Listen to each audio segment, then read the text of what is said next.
Ya, kali ini kita mau membahas tentang salah satu berita yang cukup hits ya pada akhir-akhir ini, yaitu salah satu perusahaan besar di bidang telekomunikasi yaitu Indosat melakukan PHK terhadap 300 karyawannya.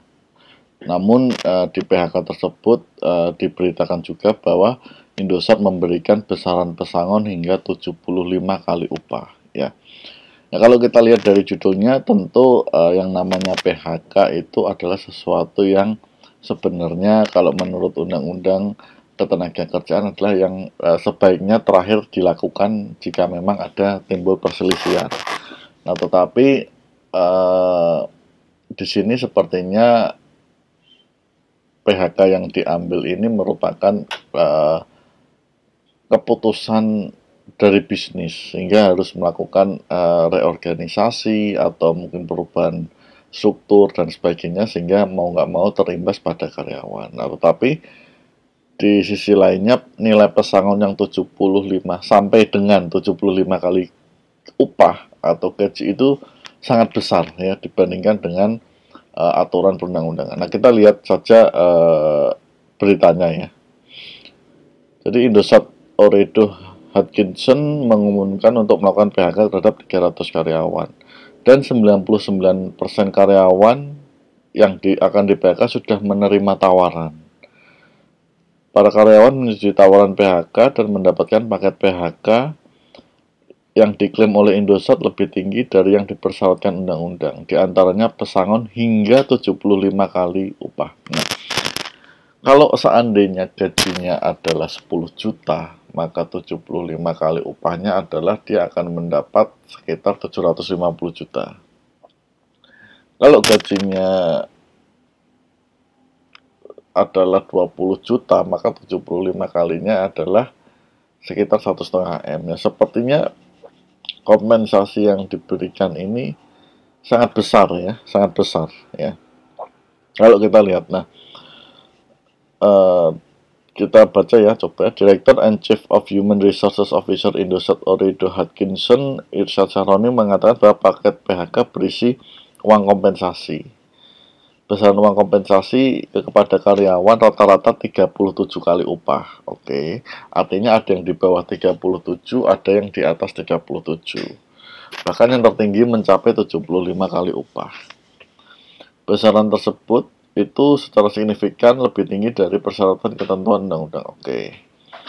Inisiatif Rixing berjalan lancar sesuai rencana dan telah diterima dengan baik oleh sebagian besar karyawan yang terkena dampak. Prosesnya oke. Penyebab PHK, nah ini harus kita juga ketahui kenapa, karena penyebab PHK itu ada cukup banyak, sehingga timbulnya kompensasi yang muncul akibat PHK itu juga berbeda-beda tergantung dengan alasannya. Nah, pihak Indosat menjelaskan reorganisasi diperlukan agar Indosat Ooredoo Hutchinson bisa lebih lincah dan tumbuh lebih cepat di industri telekomunikasi. Perusahaan menghadapi kebutuhan untuk tumbuh lebih jauh dengan size yang tepat, di mana hal ini sangat penting dan krusial bagi keberlanjutan dan pertumbuhan bisnis ke depan. Oke, jadi sepertinya PHK yang dilakukan adalah karena faktor bisnis ya, bukan faktor muncul perselisihan dan sebagainya.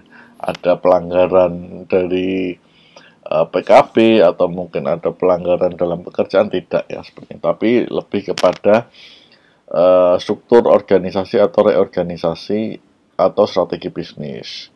Nah, kemudian juga disampaikan tadi 99% sudah menerima, sehingga kalau muncul isu PHK seperti ini, memang sebenarnya kalau kita lihat dari satu sisi akan menyebabkan pengangguran baru ya. Artinya sebanyak mungkin tadi 300 karyawan akan menjadi pengangguran baru. Nah, tetapi kalau tadi sudah disupport dengan nilai pesangon yang di atas undang-undang dan karyawan menyetujui, nah mudah-mudahan apa yang dilakukan PHK terhadap pegawai yang sudah menyetujui tadi bisa mendapatkan pekerjaan yang lebih baik atau pekerjaan yang minimal sama sesuai dengan bidang keahliannya, atau juga bisa mulai usaha dengan modal yang diberikan dari pesangon tersebut. Nah, sebenarnya harapan kenapa undang-undang itu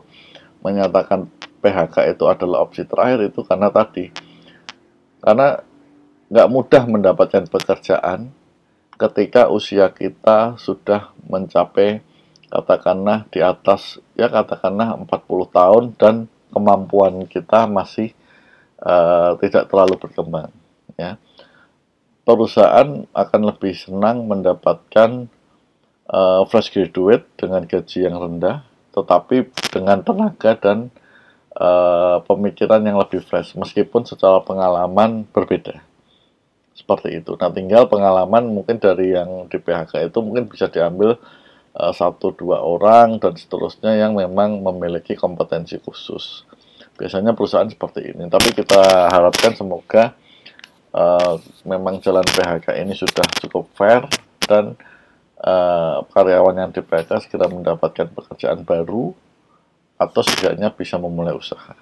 Nah, saya pikir itu kita mau komentar mengenai berita yang muncul ya. Jadi sepertinya tren PHK ini di era-era digitalisasi ini atau era industri informasi ini akan lebih cepat, lebih sering muncul sehingga mau tidak mau kita harus juga melihat potensi diri kita. Apakah kita ini sebenarnya ketika dilakukan PHK atau mengundurkan diri dari perusahaan, apakah ada perusahaan yang mau menerima kita dengan gaji minimal yang sama? Nah, itu yang harus kita tanyakan kepada diri kita.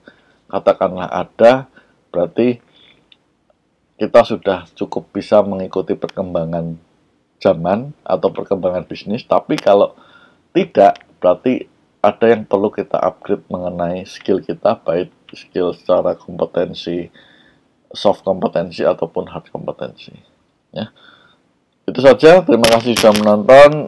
Jika Anda punya opini atau pandangan yang lain silahkan disampaikan pada kolom komentar.